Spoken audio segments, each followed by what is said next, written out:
the $750 deal was like 10 days into my UGC journey, and that was with an app company that I just ended up emailing. And they ended up hiring me for 3 videos initially, and then I wanted to make more money and prove that I could actually do this and make a good chunk of money for my first UGC deal. And so I didn't tell them, but I made 5 total videos for them. And I was like, hey, I ended up having a ton of ideas for you guys, and I have 5 videos if you want to buy the other 2. And they were like, oh my gosh, yes, 100%. If you're brand new to UGC and you're just starting out, the typical beginner rates are going to be like $150 to $200 per UGC video. Most brands want multiple UGC videos when they're hiring you. Now I can charge well over $1,000 per UGC video. When a brand is hiring you for UGC, 9 times out of 10, they're gonna have a plan for you. $300 an hour as a content creator with no audience required. Today's guest went from 0 to over 100 grand a year on the side from her day job with a unique online business centered on UGC. That's user-generated content. This is getting paid by brands to help them fill their social feeds with organic-looking content, even if you're not an influencer, even if you're not a niche expert, and even if you don't have any following right now. From Megan Collier, UGC.com. Megan Collier, welcome to the Side Hustle Show.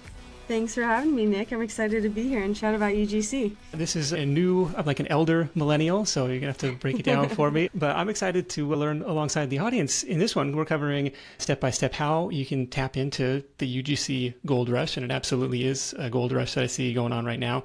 How to approach brands and land your first deals, figuring out the pricing and production side, and how to potentially scale to hundreds of dollars an hour, maybe even a full-time income stream, just like Megan did. So I want to go back. So my understanding is you've got a young kid at home, you're working full-time, and you kind of see this opportunity, and the goal is like, if I could just make $1,000 a month, that would be fantastic. And then you land your very first deal, $750. You're like, okay, there's something to this. Walk me through this first deal and how you got started. Yeah, for sure. That's basically it. I was scrolling on TikTok one day randomly, like a lot of us do these days. Saw somebody talking about UGC. They explained it fairly clearly. It made sense to me. And I already knew that brands were, they needed content because most brands are on social media. So it made sense to me. And so I was like, this kind of sounds too good to be true, but I'm willing to try it out. And so I did. I just kind of jumped right in. And I had a goal of $1,000 a month. I thought maybe, we could pay our car payments, maybe some groceries. I started basically, I created a portfolio using products around my house that I already had, created video examples so brands could kind of get to know me, my style of content. Okay. So this was stuff I had this lying around. I need a portfolio. I'm not getting paid to do this, but I need something to show somebody on a media kit type of deal. Exactly. Media kit, portfolio, you can use them simultaneously, just really one central place. And that's what I just saw. I kind of pieced together information from people I was following on TikTok that I saw doing UGC. So I'm like, I clearly need a portfolio. So that's what I did. I literally had 2 videos that I did about the cat treats that we give our 2 cats, a toy kit that we gave that we got our son off of Amazon or something, and then a travel fidget spinner. I had 4 videos total when I hit publish on my portfolio, and I just did it on Canva. It wasn't like I, coded a website or built this crazy website. It was really, really simple. 4 videos, hit publish, and I started reaching out to brands. Were those posted to your own social channels, or these are just like hosted on Canva at this point as a placeholder or as like a place to showcase those videos? Yeah, just mainly Canva. I think I decided to start a new TikTok, kind of taking everyone through my journey. I saw other people doing that. I'm like, okay, this would probably keep me accountable to continue doing it and sharing my process, my journey, starting UGC. So I started a brand new TikTok. And I think I posted those video examples there just because I thought that's what you should do. And so, the portfolio was the main thing that I sent to brands though, when I was reaching out. And I was reaching out to brands 2 ways. One is Instagram DM. I would literally just scroll Instagram, look at the ads that I was seeing on Instagram and then go and follow the brand if I wasn't already following them. And then I would DM them and say, hey, I'm Megan. I'm a UGC creator. I've been seeing your ads. Your product looks like something I could totally use myself. And I'd love to be connected with the person in charge of handling partnerships. And I got several responses from that. That's how I landed my second UGC deal. The first one, though, that you mentioned, the $750 deal, was like 10 days into my UGC journey. And that was with an app company that I just ended up emailing, cold pitching via email. And they ended up hiring me for 3 videos initially. And then I wanted to make more money and prove that I could actually do this and make a, good chunk of money for my first UGC deal. And so I didn't tell them, but I made 5 total videos for them. And I was like, hey, I ended up having a ton of ideas for you guys. And I have 5 videos if you want to buy the other 2. And they were like, oh my gosh, yes, 100%. We need all the videos that we can get. Okay. So then it ended up being about $750 for those 5 videos. Okay. So step 1, create the portfolio. Step 2, start doing the brand outreach. And it sounds like I'm just going to scroll my feed and show who's showing up in the ads. I know they're investing in user acquisition and growth marketing. So they might be more receptive to this, which is because my approach would have been like, well, what are the, top 25, 50 brands that I already know, like, and trust and I use, and I'm going to start there. It sounds like, maybe that comes down the road. Yeah, I mean, honestly, I think that what works is the only way to land the deal is literally by connecting with brands. So it doesn't matter if you're going to DM, if you're going to email, if you're just going to start with the brands that you already like, because that also is super powerful because you're coming to the brand saying, hey, I've been using this product for X amount of months or X amount of years. They've already got that, it's a bonus for them because they have a real customer that's going to be willing to make some really authentic, genuine content. So yeah, 100%, you can start with brands you already know, you already like. You can quite literally, this is what I tell people if they're kind of having a block on who to reach out to, is take a pen and piece of paper or take your notes app on your phone, go walk around your house and look at all the products that you have, that you've purchased, that you use on a consistent basis. I can almost guarantee most of those brands are posting consistently on social media, and probably a lot of them are also working already with UGC creators. Yeah, and it's not just, I'm thinking of the closet and shoes and clothes, but also food and snacks and toys and games, all sorts of stuff. So much stuff. And even software, like you said, the first deal was an app company. Yeah.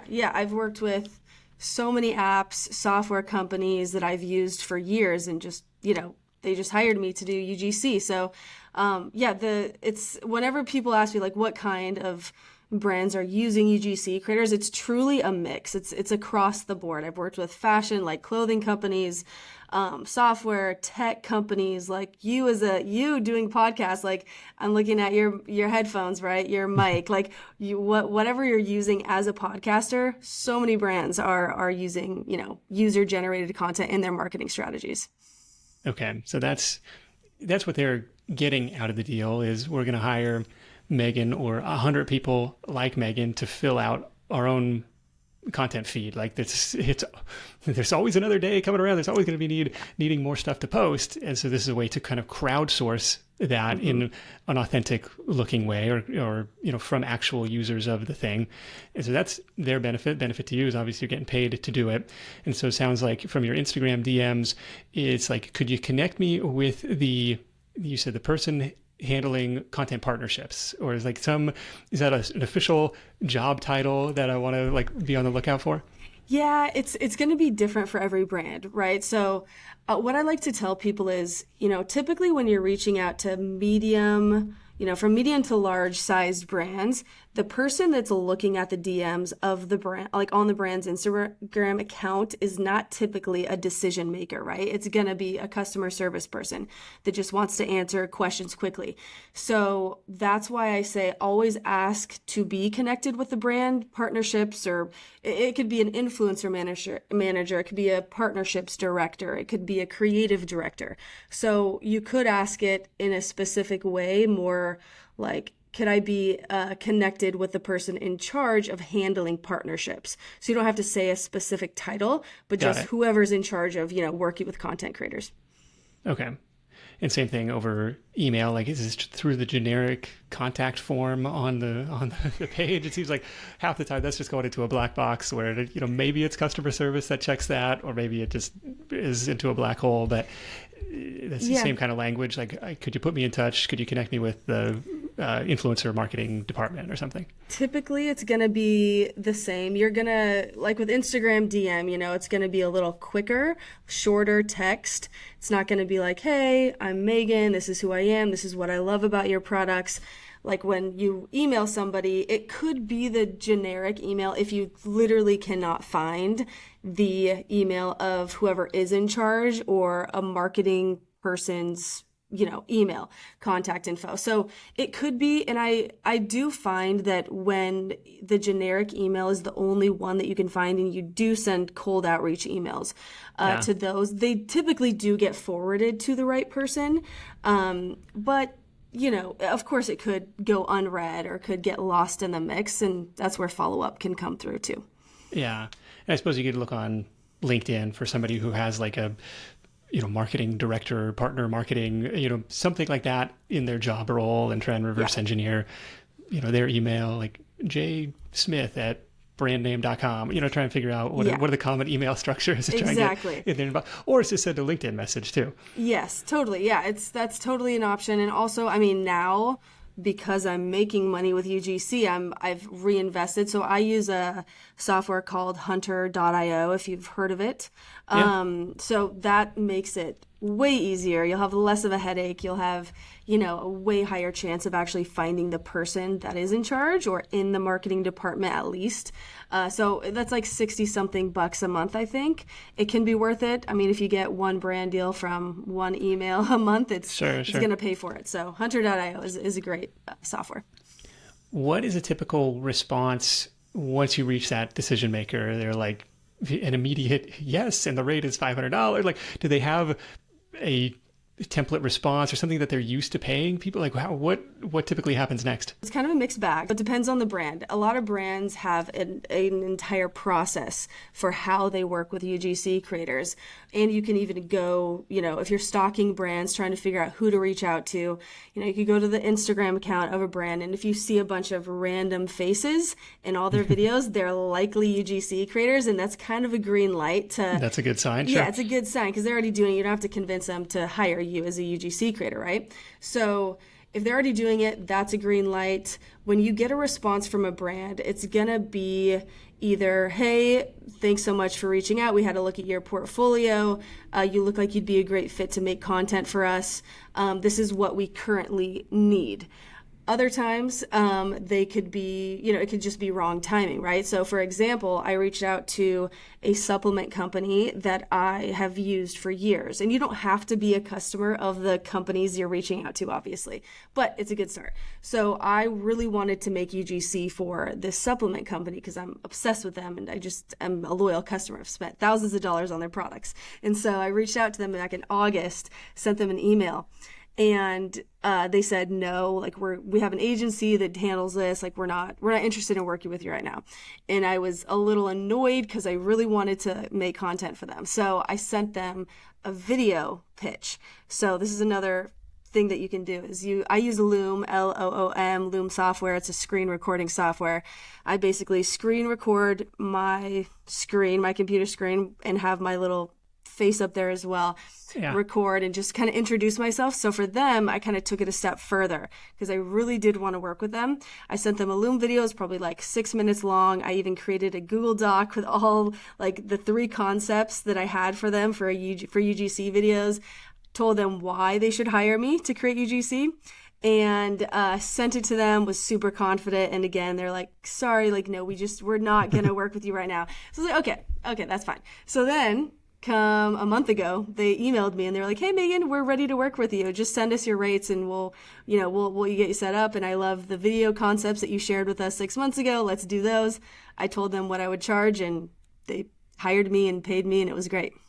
Very good. Well, that's a great lead in on one, like staying in touch, going above and beyond, doing the follow-up, and just the timing might not be right. Like, yes, we like you, we like your work, but just, and I see this all the time with, guest pitches where it's like, well, we just did an episode about that, but if you come back in 6 months, like, okay, now it's perfect. But exactly. So it makes sense on the brand side too. So they ask, well, how much are you going to charge? Or send me your rates. And now the deer in the headlights kind of go, well, what should I charge? And so how do you respond back to that? Yeah, for sure. So at this point, I'll just I think most people that are listening maybe don't have any experience with this. So I always recommend, if you're brand new to UGC and you're just starting out, the typical beginner rates are going to be like $150 to $200 per UGC video. Most brands want multiple UGC videos when they're hiring you. So $150 to $200, that's what I charge at the beginning. Now, because obviously, like anything else, you get better, you get clients, you get results for brands. Now I charge, I could charge well over $1,000 per UGC video. And you can also charge usage rights if a brand like that supplement brand. And these are super short. Like there's some, I want to highlight, there's some editing required, there's some creative thought. We'll get into that. But like we're talking about a 45-second video, yes. $1,000. Correct. So do the hourly rate math on that. Exactly. Yeah. So for this brand, I charged them a little over $1,000 per video, and they hired me for 3 videos. So those 3 videos, again, I've been doing this 2.5 years. It's, it's easier to me than just starting out, right? But those videos took me less than 2 hours. One of them I did with my mom, so I had her come over to my house. We recorded at my house. I edited it right after she left. It was very quick, very simple. But yeah, that's kind of the great thing about UGC. Like, you're going to get better and better. You're going to be able to charge more. So your hourly rate technically is just truly going to increase kind of to a crazy amount. Yeah, and each video that you do, it adds to the portfolio, makes it easy to sell the next job, plus you get better at the creative process and doing the work, and you improve the processes and all this stuff. So I definitely see there's some economies of scale. And one yes is likely 2, 3, 4, 5 yeses, because they want multiple videos. And it's not really worth, sending you $150 for the one, but if you can do 5 of them, then okay, now we're talking.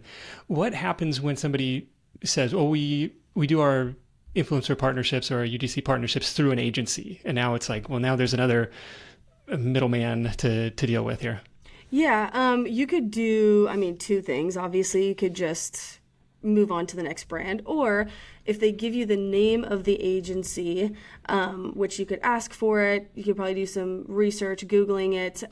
But if you find the agency, that's another way to connect with brands. Is so many brands do hire agencies to outsource their UGC creators. So if you were to go on Google and type in UGC agency, there are so many agencies because most brands are working with UGC creators. So you could do that. You could go find the brand or find the agency and reach out via email and just tell them who you are and include your portfolio almost like you are pitching directly to the brand, and then just ask to be added to their creator roster if they do have a client coming up and you kind of fit who they're looking for as a UGC creator. Yeah, that seems like a place to potentially get matched with a lot of brands for a little effort without, having to send out hundreds and hundreds of cold DMs where it's just, can I get on your preferred vendor list, your roster of creators, and whenever a gig comes up, maybe they send it your way or say, hey, this is something, ask if you'd be interested in it. Mm-hmm. Yeah, and it's also important to note that now, because UGC is such a popular way for brands to keep up with their marketing and their marketing efforts, there's been so many, like not only agencies, but apps, platforms to just hop on, and you could download an app called Billow, or there's B-Roll, Incense app. There's so many apps that you can download on your phone and create profiles, and then you'll be able to connect with brands on those apps. And each app is a little bit different, how it works, the logistics of it, but there's also platforms like Brands Meet Creators, Vidsy, Coley, Breakfast.io, which is brkfst.io. There's just an insane amount that it could be overwhelming to new people. But what I always recommend is, dip your toes into a couple of them. I personally don't use a ton of those platforms or apps because I've been doing it for so long that I have contacts already. I have repeat customers. I have retainer clients, right? So, but when you're just starting out, join a couple apps, join a couple platforms, create profiles, and connect with brands that way. It's a really good way to get started. That makes sense, to go where they're already used to shopping for this type of service. Yeah. And stick your flag out and say, I'm open for business. Come hire me. This is super interesting stuff. Does it make sense to transition a little bit to the creative process? Because we joked about this on the show in the past. Like, my bread and butter is a 45-minute podcast episode. Like, short form is a foreign language to me. Yeah. And there's a skill that goes into making something snappy but still tells a story, and ultimately, hopefully convinces people that they want to buy this product that the brand is paying you to promote. What do you like? You just keep a rolling dock of different ideas, or what's working on that side? Yeah. So the good thing about working with brands as a UGC creator, even if you're new and you're highly intimidated by the entire creative process, and I get so many people reach out to me and say, I think I'm going to draw a blank. Like, I'm going to freeze when the brand, wants me to make a video. Well, what am I even going to do? But the great news is that it's not typically an issue, because when a brand is hiring you for UGC, 9 times out of 10, they're going to have a plan for you. So that could look different depending on the brand. Most brands are going to send you a creative brief. So they're going to have, they could even send you a script, like a full-on script. I had a student of mine get a UGC deal just literally reading an 8-minute script that they sent her, and she got paid $600 for that. So it really just depends on what the brand is looking for. I've had brands that say, hey, we love your style. We trust you as a UGC creator and your creative process, that we'd love for you to just like roll with it and come up with your own ideas and your own script and just have total creative freedom. On the other side, though, there's so many more brands that send you some type of outline, whether it's like a bullet point list, a full-on script. Hey, here are the shots that we want you to get. For example, like my mom got a UGC, or she's in the process of, she's in communication with a brand, and they sent her a whole Notion doc that has, hey, here's the script that you need to read, and then the visual input, like, brush your hair with the hairbrush that we're sending you while you're saying this script. So it can be as detailed as that. It can be like, hey, here's the videos that have performed super well for us in the past when we've hired other UGC creators. Maybe you can replicate those in your own way and then send those to us. Okay. It's similar to the world of podcast advertising, where some brands are like, hey, you're a user, say it in your own words, we trust you. And others are like, this needs to be read verbatim. This is, the talking points, and a spectrum and everything in between. So that makes sense. And that's actually makes it less intimidating, because it's like, oh, if you give me the outline or give me some guardrails or some structure around it, as, to the extent of, brushing your hair, not that would be applicable to me, but that's helpful in trying to come up with something that would be compelling. Yeah. And I think that it also, obviously you've got to learn. It's not like you're going to read a script every time and it's going to be a breeze every single time, So there are, like, if you're, like, I always tell people, script writing is a skill that you should have. Editing as well, right? You should have it. You shouldn't always rely on the brand is going to have an in-house video editor for you to do, right? So with script writing, it's a skill like anything else. You'll get better and better at it, but it's also helpful to know that we now have ChatGPT or other AI writing tools that can kind of get those creative juices flowing. So that's what I tell people, if you are totally drawing a blank on what to do, feed in some information using AI and kind of utilize that tool that we have now to kind of get those ideas flowing, because that can be a really, really great resource, especially for people who are just starting out and who are super intimidated by the whole process. Yeah. And if you're the person who's super intimidated, maybe not the side hustle for you, but we got lots of other options for you. But if you're like, hey, I like making videos, I like watching videos, I like brand, I'm a consumer, I could go to town with this. So you get the first deal and you make this effort to go, well, I made you a couple extra. Would you like to buy those too? And they say, yes. What happens next? Like you're like, okay, I got a bite. I'm 10 days into this. I got a deal. There's obviously something to this. And you talk about this scaling up and doing it as on the side from the day job. Yeah, so I was elated when I got that deal, and I was on cloud nine, which I think most UGC creators can feel that way, whether it's $100, whether it's $800. It's just a really good feeling because that kind of instilled this confidence in me that, okay, I reached out to this brand, even though I sent a ton of emails. One said yes to me. They paid me. They liked what I did. It kind of was like, okay, I can do this again and again and again. So that's what I did. I just continued doing that. I continued studying other content. Every time I saw an ad for a product that was probably a UGC creator, I was studying those ads, seeing what I liked, what drew me in, what made me possibly even buy a product. And that helped a lot in knowing what kind of content brands wanted and needed for their own purposes.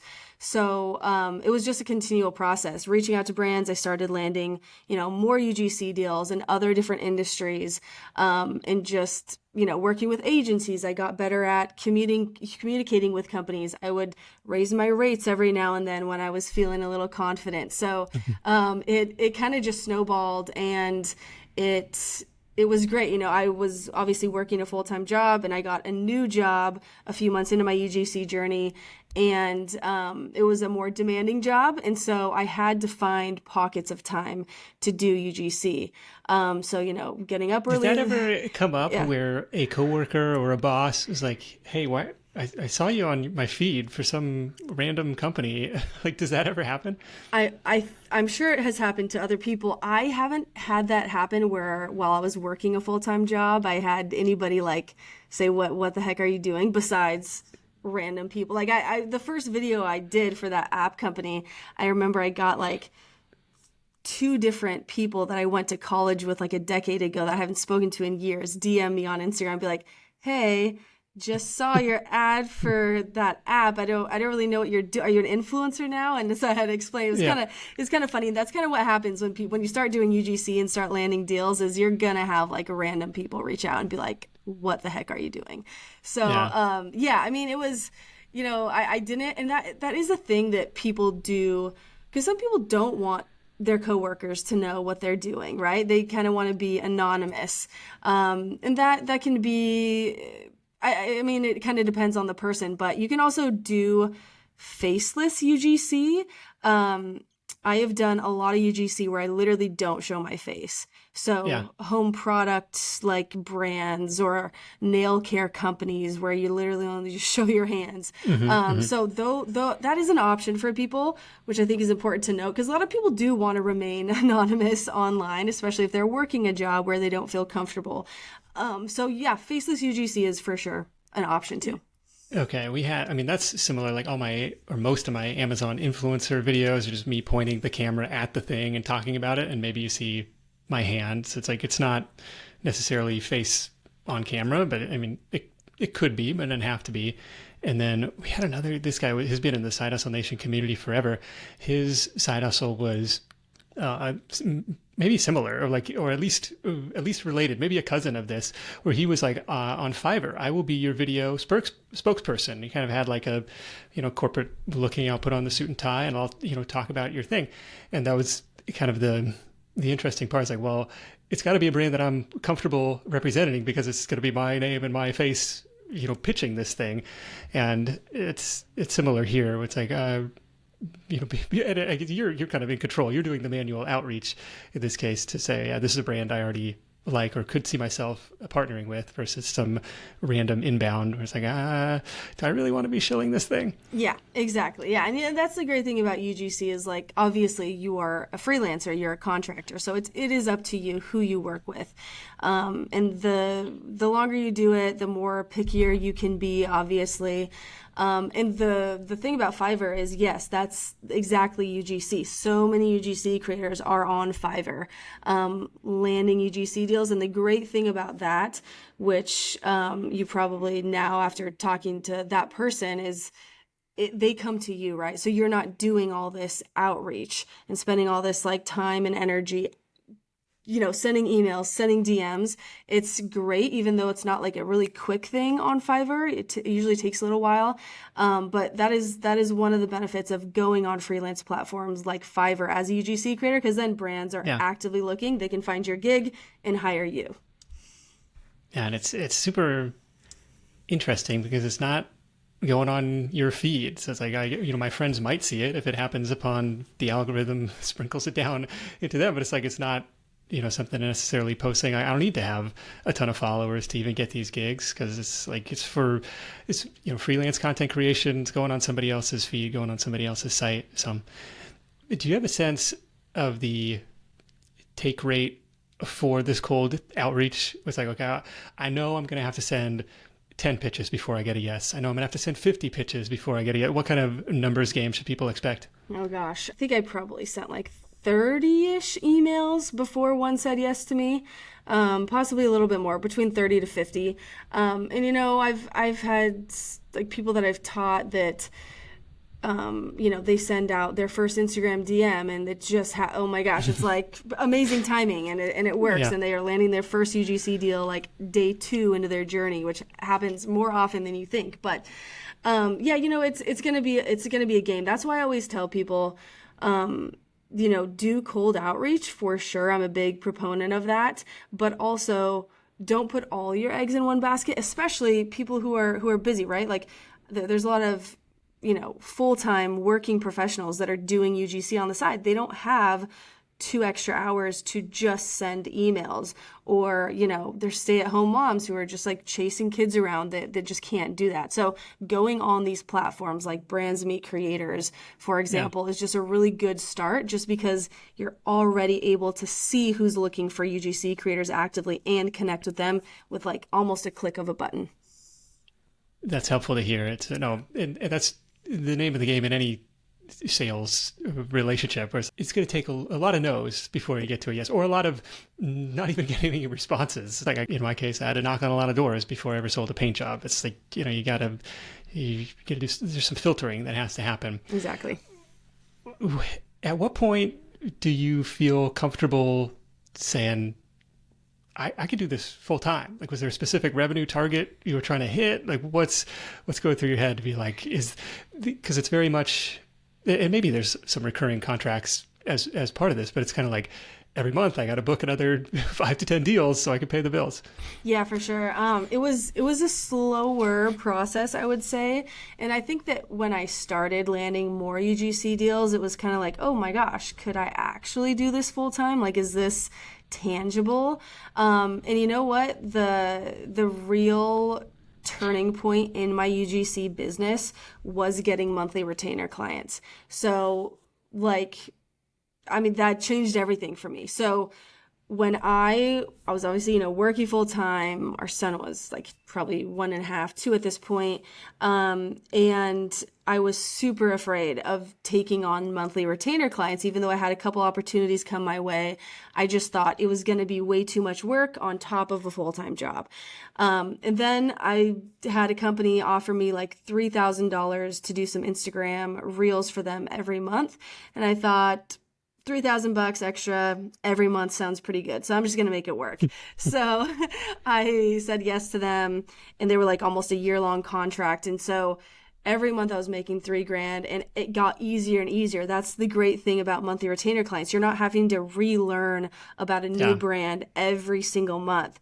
And so it did get easier. I was able to batch content in between working or mornings or whenever. And I already worked from home, which was obviously a bonus because I could do some things in between work. And so that really kind of made this switch, like, okay, so I'm like making $3,000 from this, a couple extra grand from random UGC deals that would come in. And then I got my next like bigger monthly retainer client that was paying me $4,000 a month. And with that client, I was also offering some social media management, which a lot of UGC creators do. And so that's an option for people if they want to. You don't have to do that. But I was like, okay, that's kind of what they're looking for. I'm willing to do it.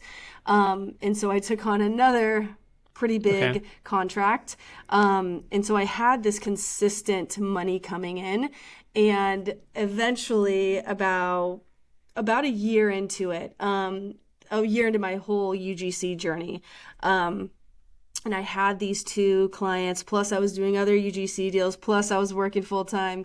I was like, whoa, this is a lot. I'm basically working 2 full-time jobs. Yeah, basically 2 full-time jobs. Yeah, exactly. So I kind of had to let one thing go, and I knew I was going to keep these clients. And then that second client was now paying me $5,500 a month because I was doing a little more stuff for them. So it was good chunks of money coming in that I could not 100% rely on, but basically rely on every month. So I was able to quit my job, when I was making consistent, reliable $10,000 to $13,000 months with UGC deals. And it would almost be impossible to continue working full time and doing that much UGC. So something had to be gone, and that was my full-time job. But that's incredible to build it to the point, 120 plus grand a year, 10 grand a month plus on the side, and then say, well, it's not sustainable to keep doing it on the side. So something's got to give. Yeah, for sure. So the first one, 3 grand a month, make us some Instagram reels. Like, can you give a sense of like the volume of work that was? Yeah, it was. So the great thing about that contract is I had total creative freedom, which helps with the whole process. Like it would probably be a whole different beast if I had to make the videos, send the videos to the company, they approve them, and go back and forth. So that was a really good thing where I had creative freedom. They sent me all the products. It was like luxury home products, like, $300 candles, $200 blankets, that kind of stuff. So I didn't have to show my face in any of it, which was nice. So it was all just product focused. And the thing about Instagram Reels is they're not as involved as, like, say, the supplement company that hired me. I have to create a script. I have to show several different shots of the product. It's not as involved. It's a little more quick. It's a little more like, hey, I could make my bed and show the blanket on my bed, and that's an Instagram reel, and I'm done for the day for that one. So it was like between 15 to 20 videos per month, but I could batch most of them, like, on the weekends or maybe over the span of a couple weekends. Do you run out of different ways to show a blanket? It's like, I thought I would. And what helps with that is obviously just stalking what other companies are doing, right? Getting inspired, like what's working for people, like what do people actually respond to on Instagram when it comes to home products? That's the great thing about being in the content creation field is not obviously stealing people's ideas, but having so much content that you're literally just exposed to every day that can really get those creative juices flowing.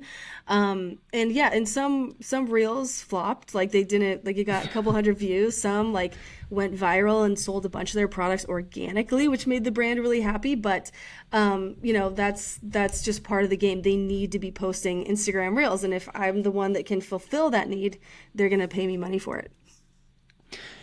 Is that kind of where the ROI is for the brands, where it's like, the video that gets a couple hundred views isn't going to do anything. Maybe it sells a couple, who knows?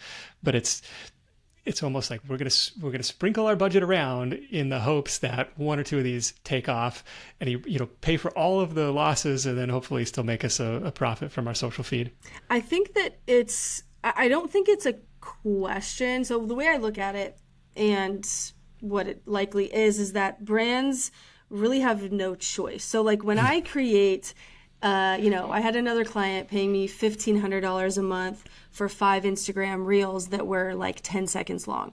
I don't think really those videos that I made for them were bringing in a bunch of sales, right? But they have no other option. If they're a clothing brand, which they were, and they're competing against all these other clothing brands, they have no option than to be consistent on social media and build a following, build an engaged community of people that's interested in following them, right? So for them, I think that it's the overall picture with every brand is like, okay, we have to post organically on social media, but we're also going to hire people that can create content that's going to sell directly our products via ads. So I think it's a mix. I think it's totally a mix of like brands need both organic and they need paid media. That's interesting. It's like it's a cost to play in the game at this point, and to be on the receiving end of that, that's good for the creators. You've mentioned a lot of different tools and apps, which I think is awesome. We'll link those up: Loom, Canva, Incense, Billow. Like some of these are totally new to me. We'll dig those up, link those up in the show notes. Anything else on the tools tech side that you're using to help run your business?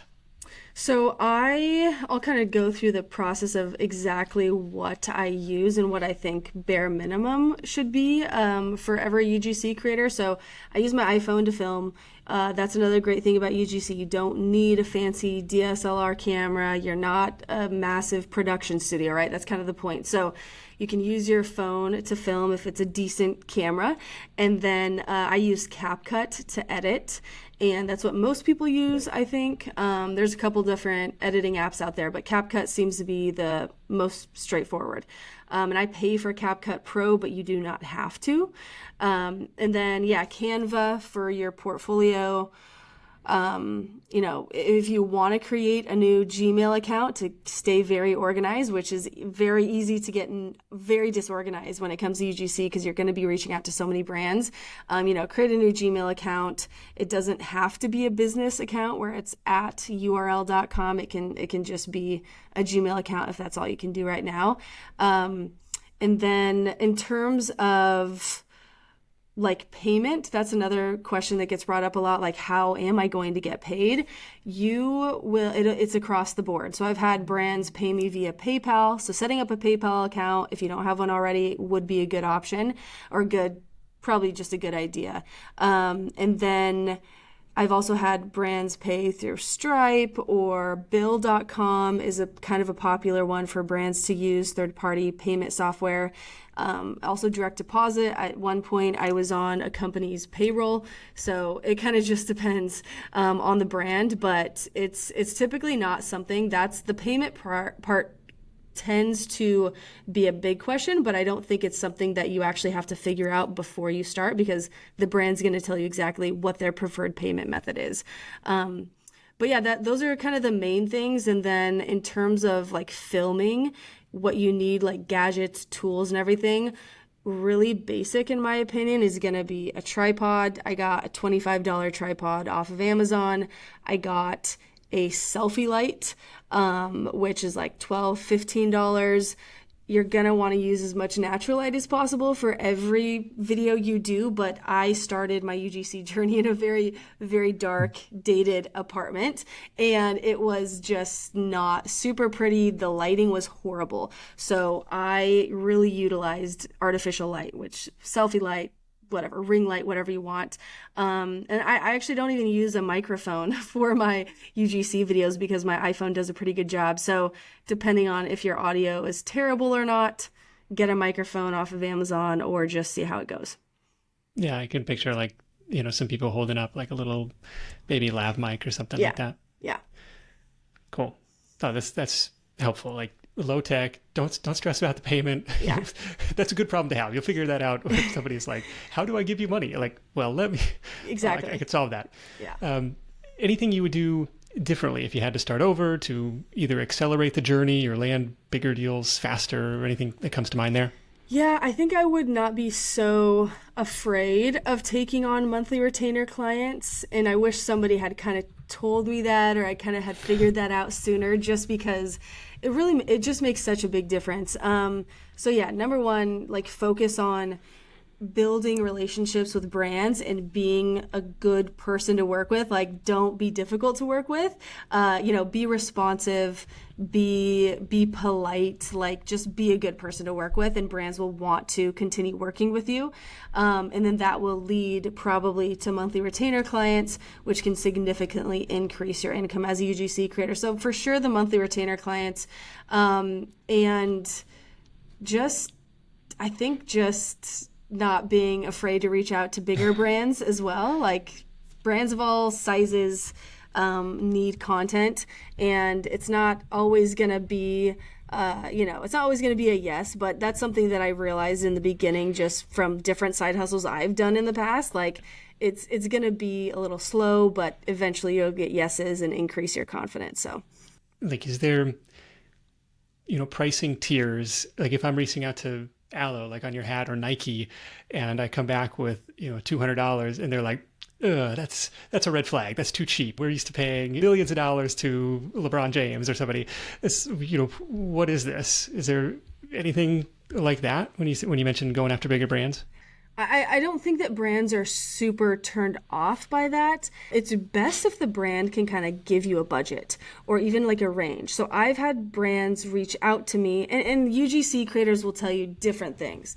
Like, don't do this, do this. Like, it's a mix. But my opinion is if you can get the brand to tell you what their budget is before you ever state any number. Yeah, don't be the first to throw out a number. Yeah, you're putting the ball in their court. So it's kind of best. So I've had brands reach out to me and I'm like, so what is your budget for 3 videos? What can you give me a range of what your budget is? And sometimes, it'll be like $100 per video. And I'm like, okay, great. So I know I'm not going to continue this conversation, right? Come back to me if you do have an increased budget in the future. But then other times it's more than what I would have just thrown out, right? So you can make more money that way. And this is a little tip too, that this is related, but on your portfolio, like on my portfolio, anytime I tell people like, hey, create a portfolio, I don't ever tell them to put their rates in their portfolio, just because you are going to miss out on that. Like if a brand is searching for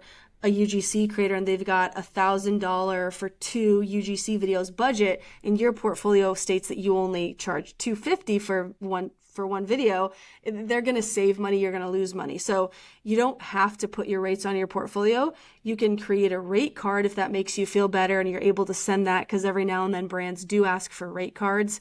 Okay. You can do that, but at the end of the day, it's really just about communicating with the brand. Like, is it going to work? Is it going to make sense for you? Are you going to feel good about spending an hour or 2 creating a video for $100? Maybe you do. Maybe you won't feel good about that. But knowing what you feel good about and like what's worth your personal time right now based on your financial situation and your goals, it's so important to know that. Otherwise, I've seen UGC creator after UGC creator start UGC and only be okay and feel worthy of getting these $50 or $100 UGC deals, where they just start spending so much time barely making any money and they end up quitting because it gets frustrating. But knowing what your worth is and like focusing your energy and efforts on brands that are willing to pay you at least your bare minimum rate is going to be a game changer.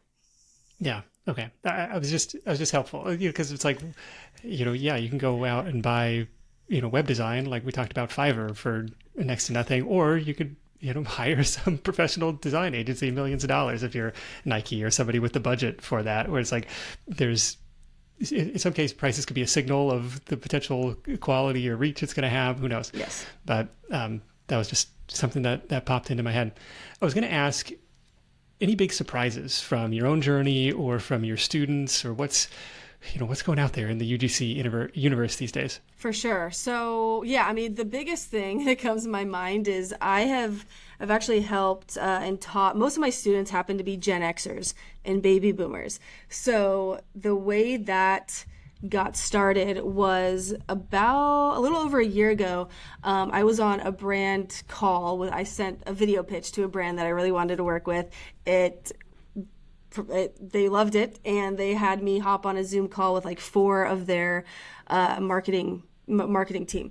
So I was on a call with them trying to convince them to hire me as a UGC creator. It was going pretty well. And I had mentioned that my mom, who is 63, I mentioned that she's actually, like, she told me about their products. It was a footwear company. And so I was like, yeah, my mom loves you guys, like loyal customer, as am I. And so they were like, their ears kind of perked up, and they were like, oh my gosh, that would be amazing if your mom could be in one of the 3 UGC videos that you could do like, for time us. out. We don't watch you, but we watch your mom. I know. And so I was like, of course my mom's going to be down for it. She loves me. She's going to support me. She's going to be down to do this. And so they said, that's perfect, because your mom, as a baby boomer, like 60-something year old, I can't remember exactly what they said. They said that she is more part of our target demographic. Like we sell most of our shoes to people more toward her age, even opposed to like me as a, 33-year-old at the time. So I was like, okay, like fantastic. That's great. I heard that. I didn't really think much of it besides just kind of coordinating with my mom. We did the video together. And it was great, super fun. And then I realized that if they were looking for older creators, there's probably a ton of brands that are looking for older creators. And I never, like rarely ever saw anybody over the age of 50, like nobody in their 60s doing UGC. And so I started posting about it, telling people like, hey, if you're a Gen Xer, if you're a boomer, I bet you anything there are brands looking for you and you could get paid to create content for them. And it kind of took off. It blew up. And so I've had dozens of brands reach out to me personally and be like, hey, thank you so much for posting this, because we've been looking for people that are Gen Xer or baby boomers to be like in our videos to do UGC for us, and we just can't find that many of them. So I've actually... Well, there was some data that was like, this was probably a couple years old, but like that's the fastest growing demographic on TikTok is like these older generations. Yes. It's like we need people to come and speak to them. 100%. So is that the next... Now we can stack side hustles. Like, so are you going to build the Gen X boomer UGC creator agency? Now you can like play matchmaker and start leveling up here. I could. I've been asked that several times. I'm not about the agency life, I don't think, but it has truly like been, it's just been so amazing. Like it's been so incredible to see so many people who are in those two generations, the Gen Xers, the boomers, like find out about UGC because I blab about it all day on TikTok, and they're like, what in the world? They literally had no idea. And they start UGC and they're like, oh my gosh, I'm actually like getting UGC deals. Brands want to work with me. They're sending me free products. I'm making money with this. Whereas like a few months ago, they had no clue this was even a thing. And it's just been really, really cool to see. That's super fun. Yeah. So we got Megan Collier, UGC.com. She is at Megan_UGC on Instagram, TikTok, and stan.store. You find some of the portfolio links and other content creation over there geared towards the people trying to do what she's doing and build up your own UGC side hustle. What's next for you? What's on the horizon for this year? Well, my goal is to do more UGC deals with my mom. We've done 3 so far, and she's doing her own UGC deals, which has been really fun. My goal is just to continue creating good content for companies that they keep coming back for more, and just keep spreading the word about UGC to all people of all backgrounds, all ages, to just, get started and just dive into it, because you never know what could happen. Very good. What a fun, creative side hustle. We'll link up all of the resources mentioned in the show notes for this episode. This was like when you reached out, it was like, obviously this has been on my radar for a couple years, but never really had connected with somebody making a serious run at it. And it's super interesting, especially from the standpoint of, I don't need to be a super influencer. I don't need to have a built-in following here. So it checks that box of something fun, creative. If you like filming, if you are a consumer of goods anyways, as I bet you are, and maybe you can learn some new video editing tips and tricks along the way. I like the call to build recurring contracts, build long-term relationships, makes life easier for the brand. They don't have to hire somebody new every month. You don't have to learn a new brand language every month. Plus it adds some stability, kind of like baseline revenue. You're still free to go out and pitch other deals, but like at least you're stable. And maybe that's get to the goal of like, I could pay my rent, I could pay my mortgage with like this recurring contract. Like my day job is, we called it gravy time. Like, I don't need it anymore. It's just like it's bonus.